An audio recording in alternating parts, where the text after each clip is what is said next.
Okay, well, I guess we're live. It says we are. But I also know sometimes there's a lag. I wanted to come on today. I haven't been on for a while live, and I've done my podcast, which I record that. So it's not, I mean, you can't record dead. So I'm obviously live when I record it. But I haven't done a live video for a while, so I thought I would. Especially since yesterday I went to my regular dermatology appointment, and I've been going to the dermatologist since I was in high school, and for acne. Then again, after I was grown and moved back to West Virginia after Doug and I moved back here. Let's see, we were still married then, and I was going to the dermatologist, and I was taking Accutane, which is some high-powered synthetic vitamin A that's supposed to help clear up your acne, and it, for the most part, did. I didn't have the severe issues that I did, and I was grown then. I was in my 20s then. I didn't have the severe issues that I'd had before, but it didn't totally go away. So that and family history, family genetics for skin cancer. So I've been going to the dermatologist for 40 years or more. right at 40, I guess. But anyway, so yesterday I went, and so it turns out that I have a potential skin cancer. So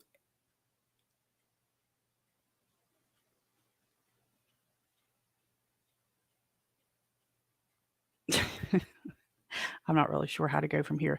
Let me just do it this way. If you're a child of the 60s or before, you lived in a world that didn't have real sunscreen. You had suntan lotion. And usually, the one I remember was Coppertone. We all had Coppertone. There was Hawaiian Tropic oil. Now, that was for the hardcore suntanning people now, I'm telling you. You had to have the ability to tan to use that stuff because it was just scented mineral oil is all it was. It had a little coloring because it had just the slightest little bit of a tan color or slightest little bit of brown color or golden color to distinguish it from straight up mineral oil or baby oil, which is the same thing as mineral oil. But when your family went to vacation, if you went to the beach like we did, Dad was worked for the mines, worked for Valley Camp Coal Mines, and they had their 2-week block of vacation every year, and it was pre-established. You didn't get to pick when you were going on vacation. It was set in the contract. And all the coal miners that I knew of that Dad worked with went to Virginia Beach. That was the mecca at the time. You went to Virginia Beach, and you hadn't really been to the beach if your kids didn't come back looking like a lobster. And me, I was very white blonde hair when I was young. As I got a little older, it started getting kind of that dishwater color, and it's still blonde, but it's kind of a dark blonde. But when I would get sunburned, come back looking like a lobster or a red delicious apple or something, I would get just blistered somewhere. My hair and my eyebrows and my eyelashes were all white. I just looked terrible. Looked like a zombie. But you hadn't been to the beach, if you didn't come back sunburned. And, with the blonde hair, like I said, I was blonde haired and blue eyed, and true complexion of the Scots Irish and English ancestry I had. I did one of those DNAs where you swab your jaw, you send it off. Did that a few years ago. Wayne and I both did it. But it come back and showed that my ancestry was from that part of Europe was from Scotland, Ireland, Lower England, and the Scandinavian countries. That's where, about 82, 88% of my DNA was from. The rest of it was scattered down towards, everybody supposedly evolved up out of Africa, if you believe all that. But so there's always a couple of percentages down in there. But the majority of my DNA, buddy, it's just, that's it, Irish, Scotch, and Scandinavian. But my people came to the United States, or to the North American continent, I should say, because at that time it wasn't the United States. They did come before the Revolutionary War. I've been able to trace it back, um, back into the 1700s. And of course, they settled, in the Appalachians here in the West Virginia area before the Civil War. And I had some ancestors that fought for the South, and some that fought for the North. It's crazy. Well, and I guess a lot of people do if you've got ancestry that goes back that far. But West Virginia, there was a group of people that went to President Lincoln and said, we want to be part of the northern states, and we want to separate from Virginia. And you get down into southern West Virginia, and they really didn't want to do that. They wanted to stay with the southern part, but they were kind of outnumbered, I guess. And I don't mean as far as the war. I mean as far as representation in Washington. And for better or worse, they did, they split West Virginia from Virginia. I think there's actually a group of people who at one time argued, and I mean recently, like in the late 1900s, 1990s, they argued that West Virginia wasn't legally a state and we had to go back to Virginia. But nah, that's not how that works. But anyway, my family, my ancestors were here before the Revolutionary War, some of them. And but there was no contrary, and honestly, this comment has been made in my family as well, on my mother's side more so, that there was Cherokee in our family. Oh, there's Cherokee. We've got Cherokee Indian blood in us. None of that showed up on my DNA check, so I don't know where that came out. But I also know that some of the native peoples don't participate in those DNA tests, so it's hard to identify them. But everybody's got a story. Everybody's got a story about having a Cherokee princess in their family. Nope, not in mine. Not in mine. If you come on, please say hello. I'm going to type that in here. So if you're watching, please say hello. So anyways, unlike, what's her name? Elizabeth Warren. I'm not going to sit here and tell you that I am Native American. Might be some of that in there, but I'm not. High cheekbones, I can feel mine up here. There's a layer of fat below, but I can feel mine up here. Nah, that's not it. Anyway, it turns out that it looks like I have basal cell, BASAL. I think I misspelled that in my message yesterday. BASAL, basal cell melanoma. Some of you guys would have seen the image that I shared yesterday. Let me see.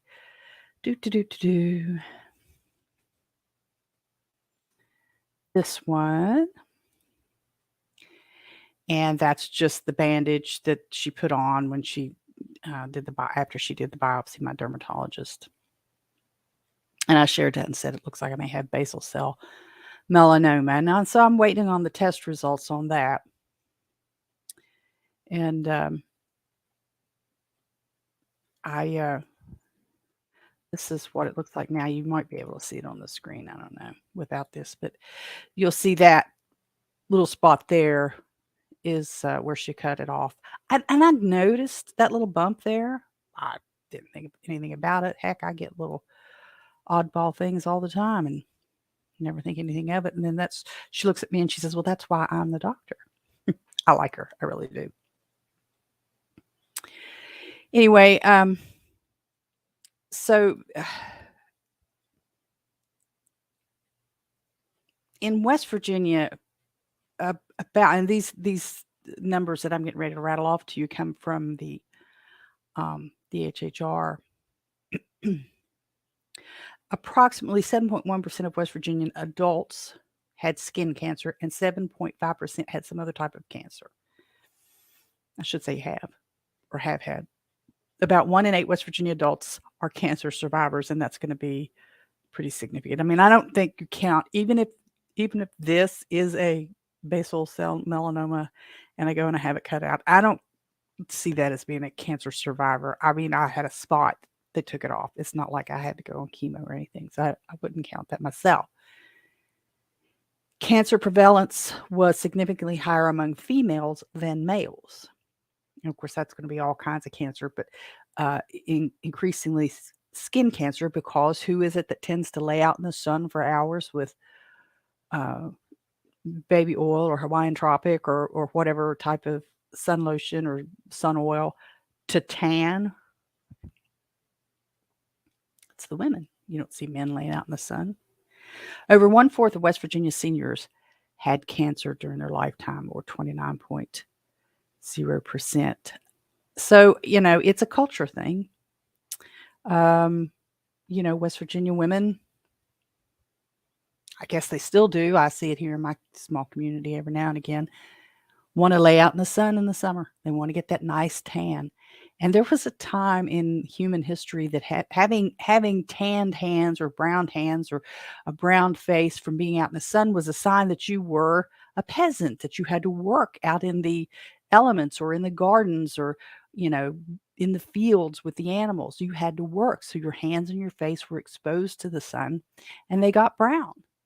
Whereas the elites didn't. They stayed indoors, you know, and they didn't get sun, and they took baths in buttermilk, like that one particular movie that's probably going to be banned one of these days said, all that buttermilk I done put on you. So, but now women see, and we have for generations, women see tans as a sign of health.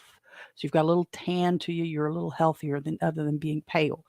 And I get it. I don't want to be pale either, but I decided years ago that I wasn't going to lay out in the sun, but that damage was already done.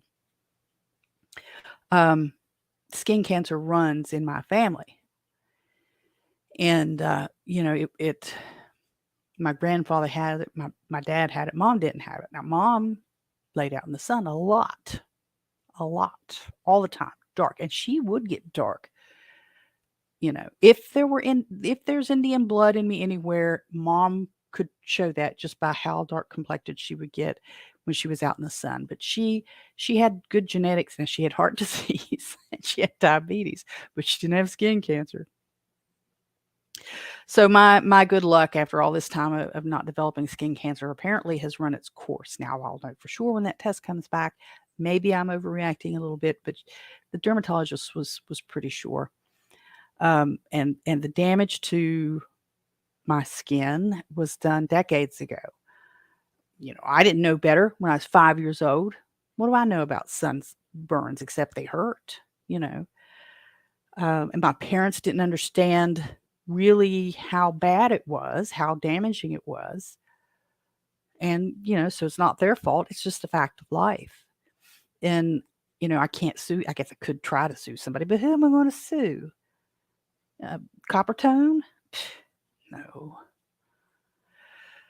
But the spot she noted yesterday, that you see today, that's got the little scab on it, was just a little skin-colored little tiny bump, just a little thing that was there.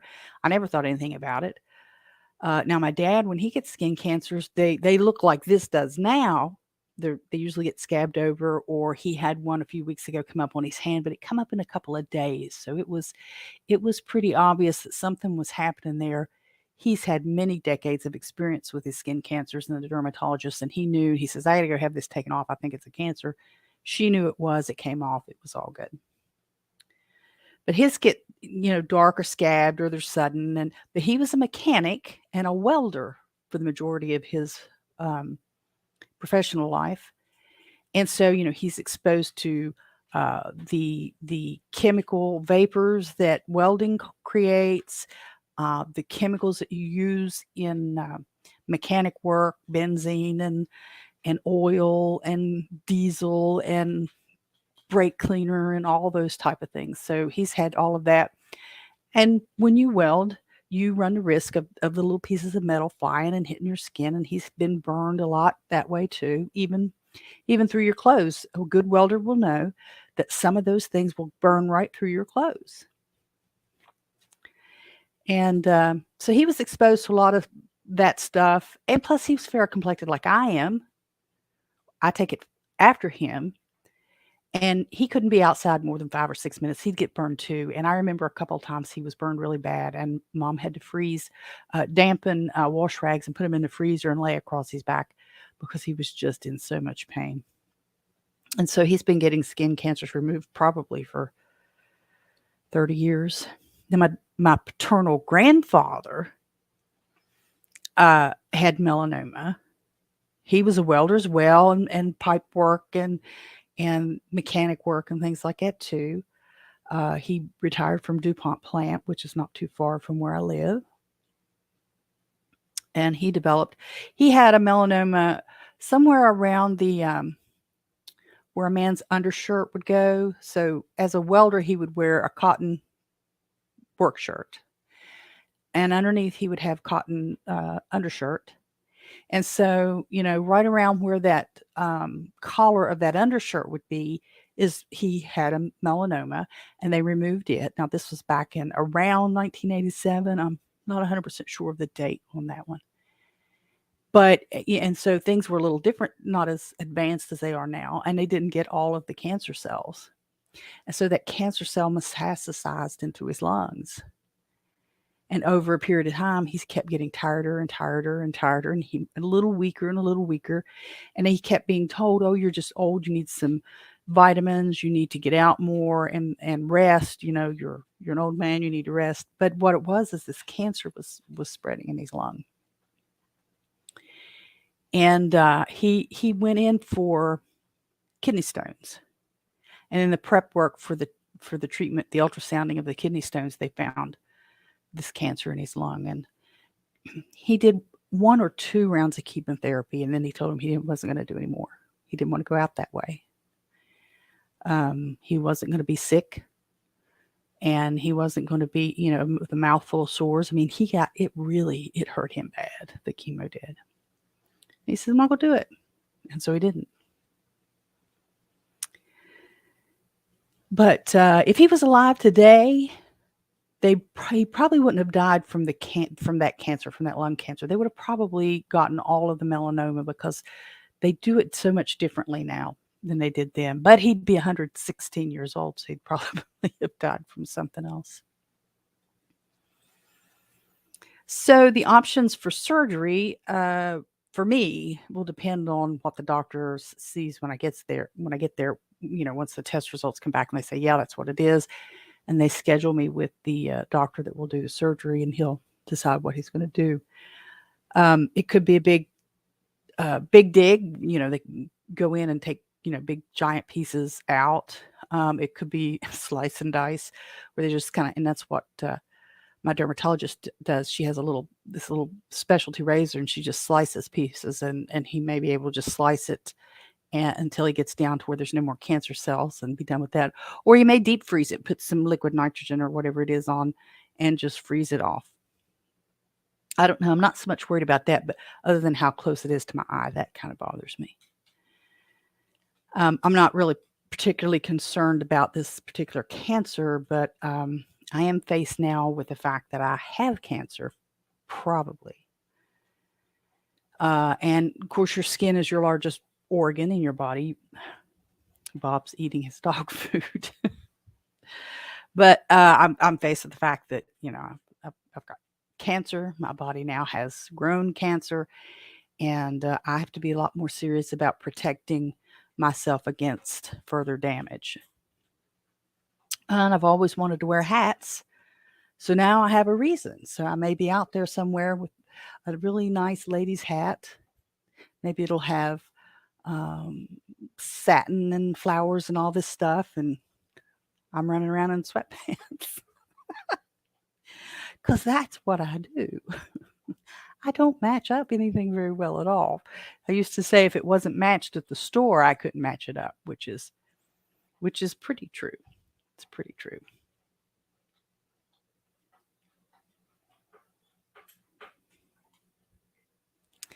So here at home, I've been looking into doing a Airbnb um, experience. Bob, he's wearing me out eating that dog food.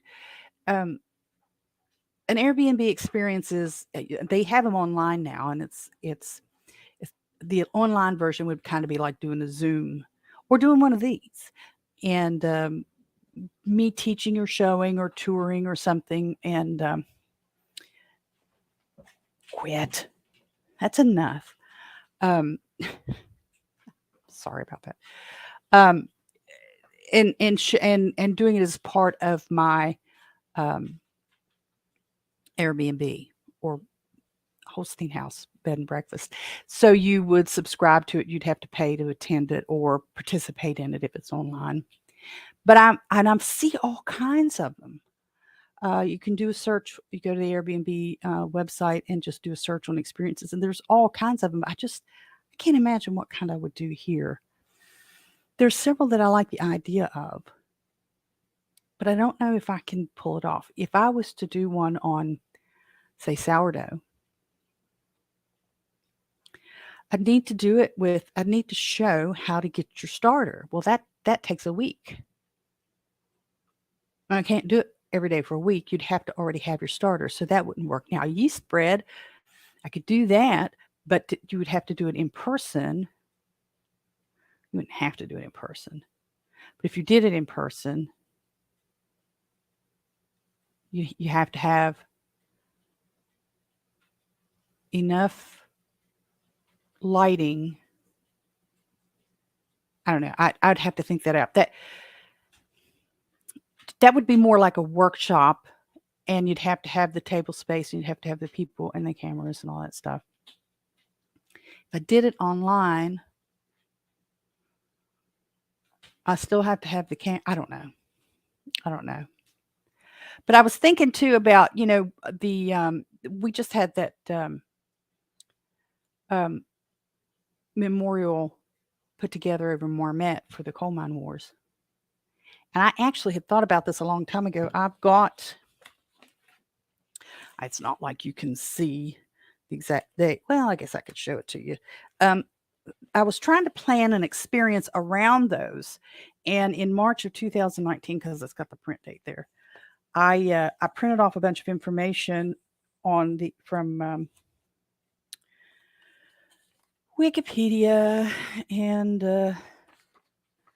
the state archives and stuff on the mine wars and the locations of different events. And like there's the National Register of Historic Places. That's where they imprisoned Mother Jones. That house is gone now. It's just an empty spot. I ran up there and looked at it. But I had this all figured out except the timeline. Not the timeline, but the schedule of how I would pull it off. Because to do the whole trip from here would be several hours. Because you'd need to go up Paint Creek to the church where Mother Jones held her rallies. That's a long drive. I had it written down.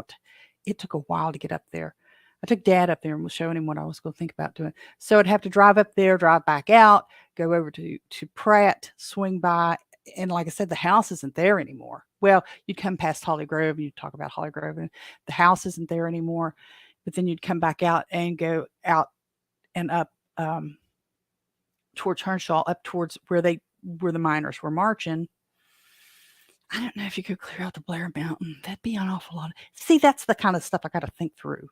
I don't have it all worked out. I'd love to know, whenever you see this, I'd love to know your thoughts on it. But to do it as an Airbnb experience, it couldn't be done all at once unless you've got several hours. And then if you're doing it online, you're trying to stream it while you're driving. That's not going to work because we don't have cell service and phone service at Paint Creek in several spots. So I don't know. I keep thinking what I could do. For those of you who know me, what do you think I would be able to do? What kind of things do you think I'm skilled enough in, for those who actually who know me well, that I'd be able to teach on an Airbnb experience? And what would you be willing to come to participate in? Because when you do these experiences, you're supposed to show a brief clip of performing the experience, whether it's, baking or piano playing or singing or whatever you're doing. You're supposed to show a clip of doing that with people. And of course, I don't have any of those clips because I haven't done it yet. But I can maybe cut it up in sections. There's a guy that does a tour, a Harry Potter tour. So he walks. I don't know how he does it, but he tours London to several of the spots that are famous in Harry Potter, like the train station, where station 9 3/4 should be, one of the bridges that was blown up, and things that you can actually walk and go to see. So I don't know how if he does like a Zoom meeting and then loads videos. I might pay for that to see how he does it, just to know how. Okie dokie, let's see. Microgreens. Some of you know and some of you don't that I've been toying with microgreens. I put together some mason jars and I sprouted greens in those. Takes 4 or 5 days to get them to where you want them. And they can go on soups and they can go on salads and they can go on sandwiches and they can go in smoothies and all kinds of stuff. You've got a lot of nutrition packed into that very small plant. You don't have to grow it all the way is the key. Now, what I've got going on downstairs right now is some microgreens in a container with a little bit of soil, so they're going to get bigger. And then I'm going to actually cut those, and they'll be more like a salad mix than sprouts. So I don't think I have a photo of those that I could share with you. Let me see. I don't have any. No, not.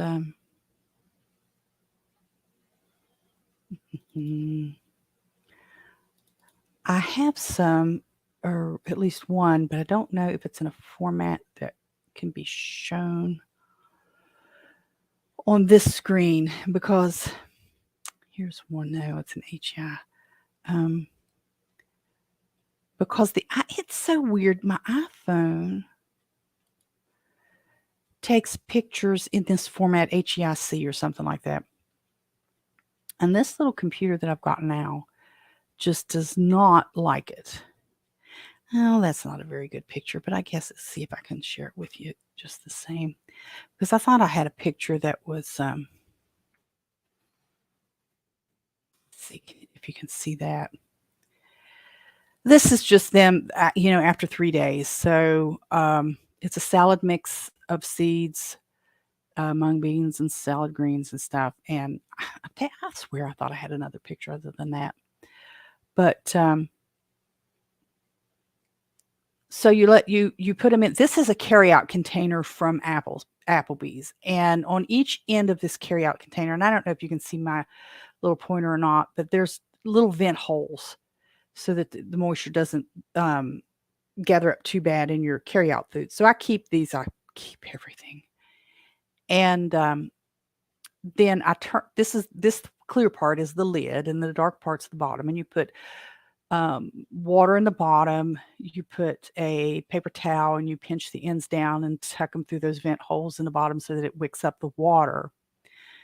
Then you put down a little bit of soil. That's just very, very little. That's just a sprinkling of soil there. And then you put the seeds on, and then you put another darker lid on top of all of this so that these start sprouting in the dark. and they don't you're not going to have them grow the whole time in the dark. So then after 3 or 4 days, when they get kind of standing up a little bit, you take that dark lid off, and I have a grow light in that area, and so that they're, grown towards that. And then when they get, I don't know, about that tall, you cut them off and you eat them.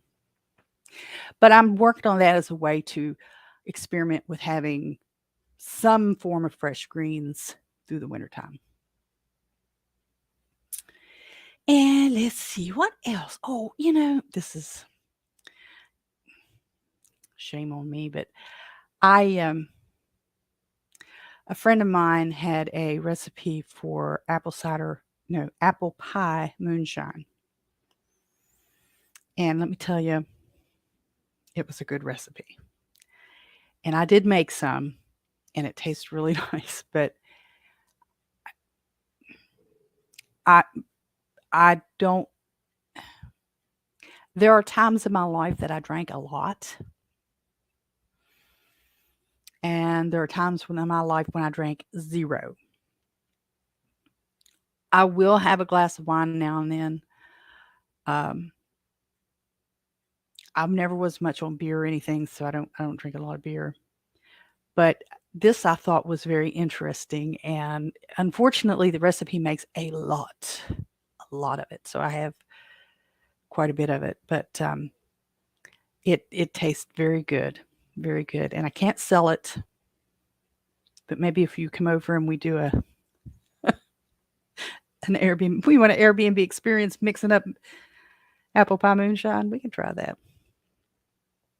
I probably shouldn't. That's not very good.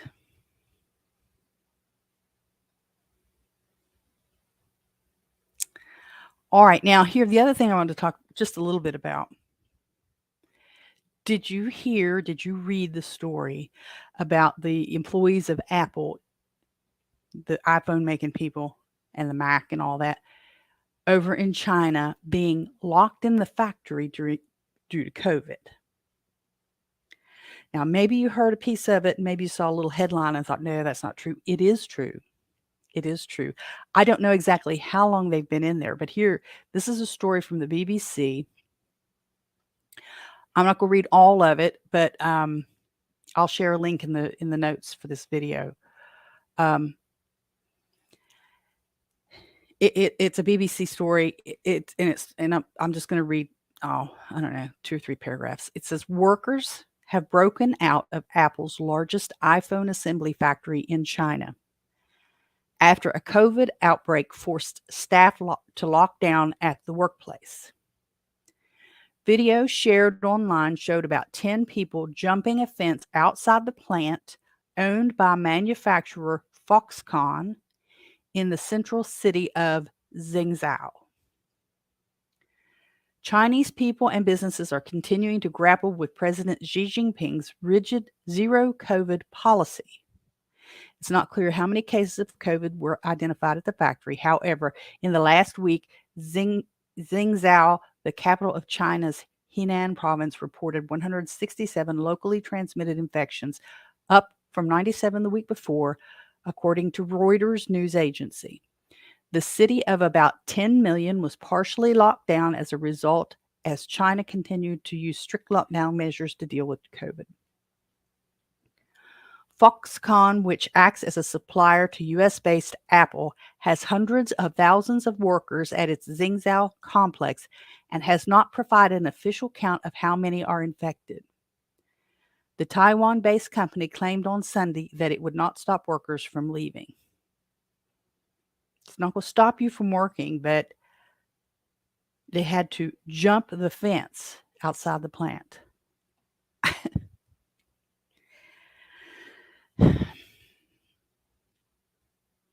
So I already struggle with owning an iPhone. I like my iPhones. They give me zero trouble. I like the capabilities. I like the power that's in an iPhone. I didn't think I would.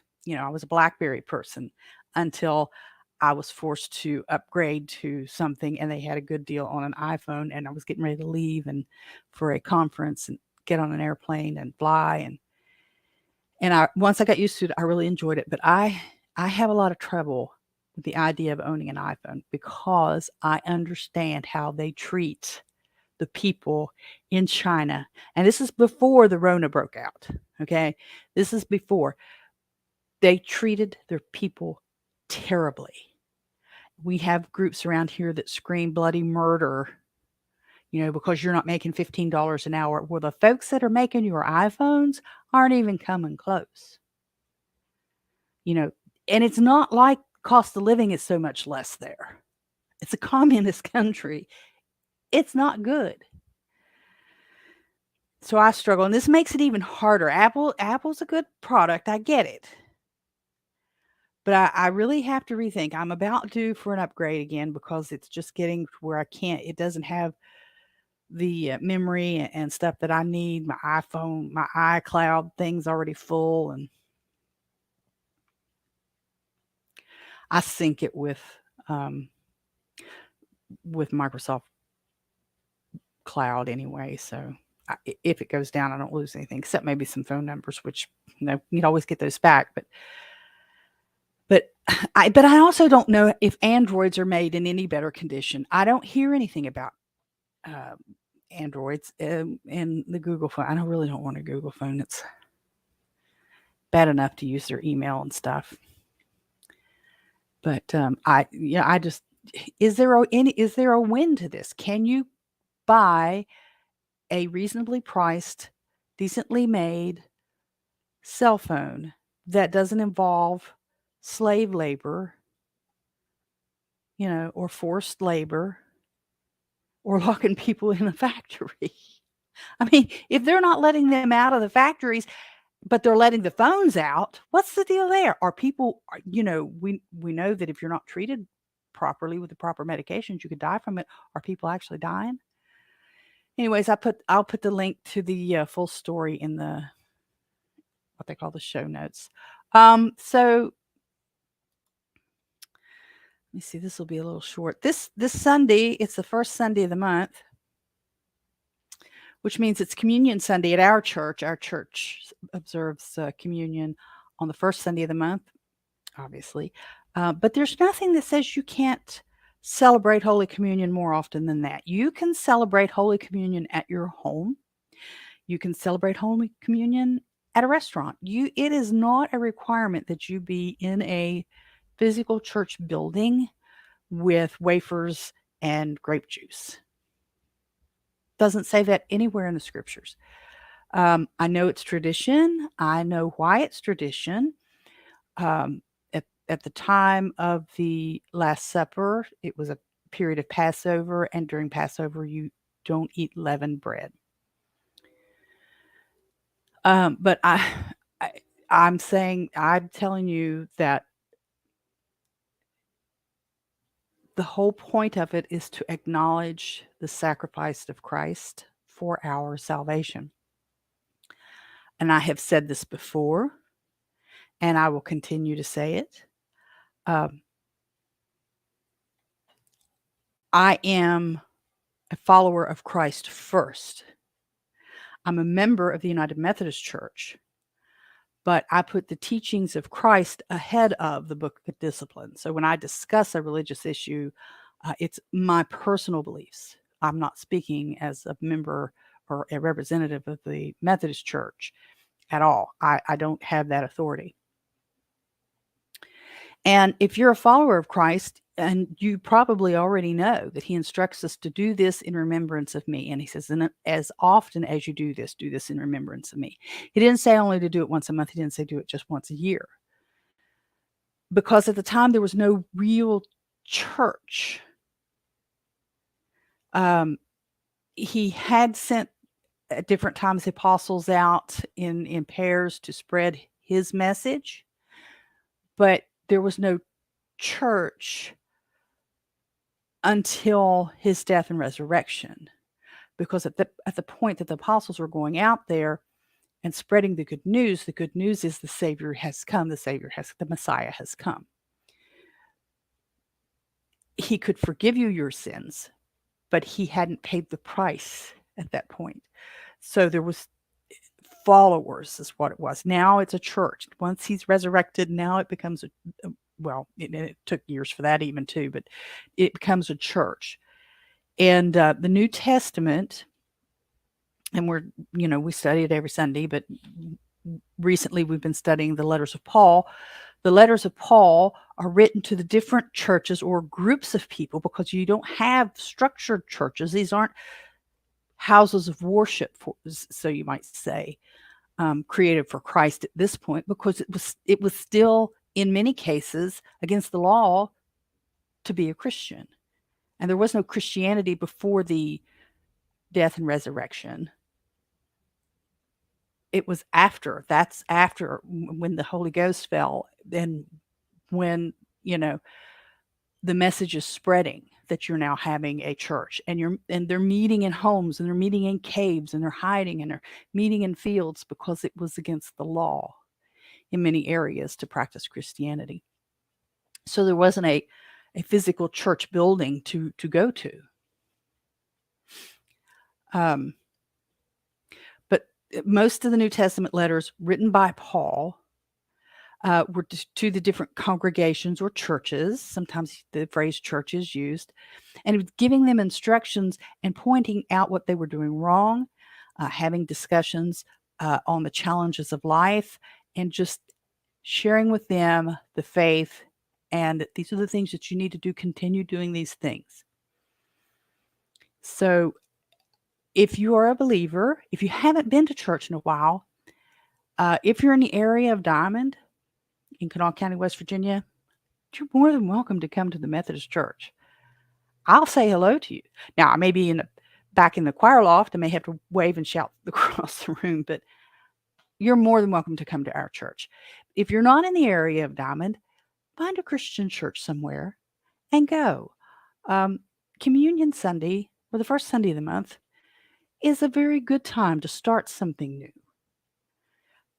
Even today is the 1st of November. You could say today, okay, it's the 1st of November. I'm going to do something new. I'm going to read the Bible because I haven't done it forever. Or I'm going to read the New Testament because I haven't done it in a long time. Or, I'm going to call somebody I haven't talked to in a long time. There's all kinds of, every day is a new start. But Communion Sunday is a good time to come back to the church and get back on the right path. The right path. So I'm going to finish up here. I've got several things to take care of today. I'm going to be decanting my apple cider vinegar, or my apple scrap or fruit scrap vinegar, as some of the purists might say. I've got to, what else was it I was going to do? I've got to deal with my microgreens. I've got to work on the website some more today. I've been rebuilding it because some of my things are outdated. So if you go to the website, if you go to robinholstein.com and it looks funny, that's why. I should hire it out, but I won't. Anyway, so that's it. And I'm going to stop here, and hopefully you guys will have a good day, good week. It's not long before Christmas, so be thinking about what you want Santa Claus to bring you.